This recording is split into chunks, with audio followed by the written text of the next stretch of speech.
ছবির ভিতর দেখা যাচ্ছে উগুয়া টমটমর ড্রাইভার টমটম লইয়েনে নালাত ফরি গিয়ে আসলে বিষয় হইয়ে দে কক্সবাজার গুলডিগির ফারতিদে মতর আড্ডাখানা যত মদ বেছে বেগিং গুলডির ফার বেছে দে গুলডির ফারত বৌদ্ধ মন্দির রোডত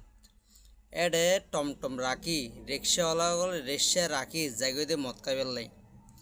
মদ খাই এনে গাড়ি লই আইতে মাতা লই এনে গাড়ি সহ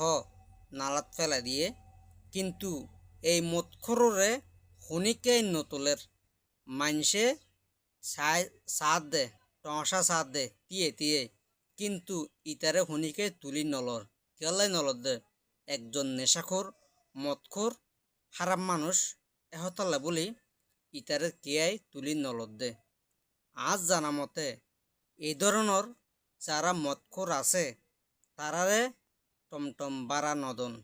যারা কক্সবাজার টমটম মালিক আছেন এই ধরনের মদখোর যারা আছে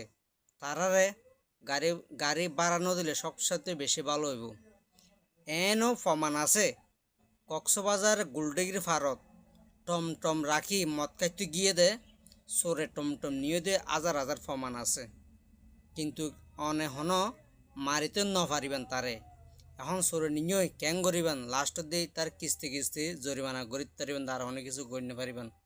আজ জানা মতে কক্সবাজারের ভিতর যারা মদকুর আছে তারারে টমটম বাড়ানো দন আজিয়া একখান সন এই টমটমওয়ালা মদ খাই এনে গাড়ি লই চলাই যাইতে টমটম লই চলাই যাইতে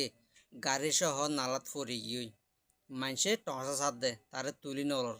যদি আজ হনা হারণে অ্যাক্সিডেন্ট যদি ফরি যেত মানুষের তাড়াতাড়ি দৌড়িয়ে তুলি লইতো কিন্তু মদ করোরে হনিকে দেন না পারে নেশা করোরে দেন না পারে।